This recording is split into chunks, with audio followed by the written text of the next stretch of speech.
जब हम उत्पत्ति की पुस्तक को पढ़ते हैं उसकी 15 को लिखा, तब लाबान ने याकूब से कहा, रिश्तेदार होने के कारण तुझसे मुफ्त में सेवा कराना मेरे लिए ठीक नहीं है, इसलिए मैं तुझे सेवा के बदले क्या दूं। लाबान की 2 बेटियां थी, बड़ी का नाम लिया, छोटी का नाम राहेल था। लिया के धुंधली आंखें थी पर राहेल रूपवती सुंदर थी, इसलिए याकूब ने जो राहेल से प्रीति रखता था कहा, मैं तेरी छोटी बेटी राहेल के लिए 7 वर्ष तेरी सेवा करूंगा। जब वो 7 वर्ष बीत गए तब याकूब ने लाबान से कहा, मेरी पत्नी मुझे दे, मैं उसके पास जाऊं। लाबान ने मनुष्य बुलाकर बड़े भोज को दिया और शाम को अपनी बेटी लिया को याकूब के पास भेजा, जबकि लिया से याकूब शादी करना नहीं चाहता था। और जब सुबह पुराने टाइम में लोग, आपको पता है अभी ये खत्म हुआ 50-60 साल पहले की शक्लें भी दिखती नहीं थी हस्बैंड वाइफ को, अगले दिन मालूम होता था क्या है ये। यहां भी ऐसा था, जब अगले दिन वो देखता है तो बोलता है कि तू तो वो है ही नहीं। आप इमेजिन करो एक लड़की को उसका हस्बैंड अगले दिन बोले कि मैं तुझे बिल्कुल पसंद नहीं करता हूं, तू मुझे बिल्कुल पसंद नहीं, और उसके पास वापस ना जाए और कहे मैं तेरी छोटी बहन से शादी करना चाहता हूं, और अपने ससुर को जाके बोले कि छोटी बहन के लिए मैं 7 साल और सेवा करूंगा पर इसके पास नहीं जाऊंगा। कई बार जिंदगी आपको डिमोरलाइज कर देती है, आपको दुखी कर देती है, वो आपका उत्साह खत्म हो जाता है, आपको लगता है जिंदगी खत्म हो गई। और बाइबल कहती लिया जब डिमोरलाइज हुई, जब वो निराश हुई और दुखों के पहाड़ को जब उसने अपने आप को टूटता हुआ देखा तो भी उसने अपनी जगह से हिलने का फैसला नहीं किया।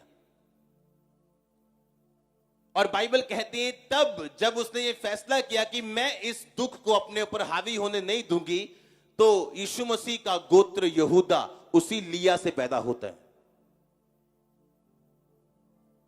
राहेल से नहीं, उसी लिया से जिससे याकूब प्यार नहीं करता था। अपनी लाइफ के उन हिस्सों में जहां आप डिमोरलाइज हैं, जहां आप बिल्कुल निराश है, खत्म हो चुके, ऐसा लगता है आपको अपनी लाइफ, उस लाइफ को परमेश्वर के हाथों में दे दो और पवित्र आत्मा की अगुवाई से चलो। और जब वो इवेंट्स को, घटनाओं को आपके सामने से एक एक करके हटाएगा, आप अपने आप को इस दुनिया का सबसे किस्मत वाला इंसान पाएंगे, आप देखना। और जो शैतान आपको कह रहा था कि तू दुनिया की सबसे बदकिस्मत औरत है, कि तेरे पति ने पहले दिन में तुझे रिजेक्ट कर दिया और तेरे पास नहीं आया, और वही परमेश्वर तुझे बोलेगा कि तुझे इंसान ने रिजेक्ट किया, लेकिन मैं तुझे इस दुनिया का सबसे खुशकिस्मत बनाऊंगा, क्योंकि मैं अपने बेटे यीशु मसीह का गोत्र तेरे अंदर से पैदा करूंगा, राहेल के अंदर से नहीं। आमीन।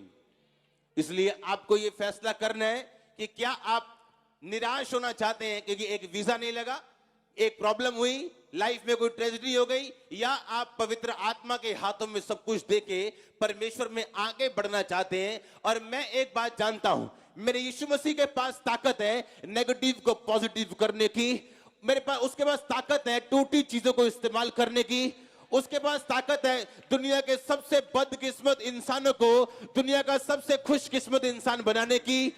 मैंने कहा उसमें ताकत है, वो ताकत आपकी जिंदगी में एंटर करे यीशु मसीह के नाम में। हालेलुया, जोर से बोलो हालेलुया, आमीन। आप तैयार हैं परमेश्वर में चलने के लिए?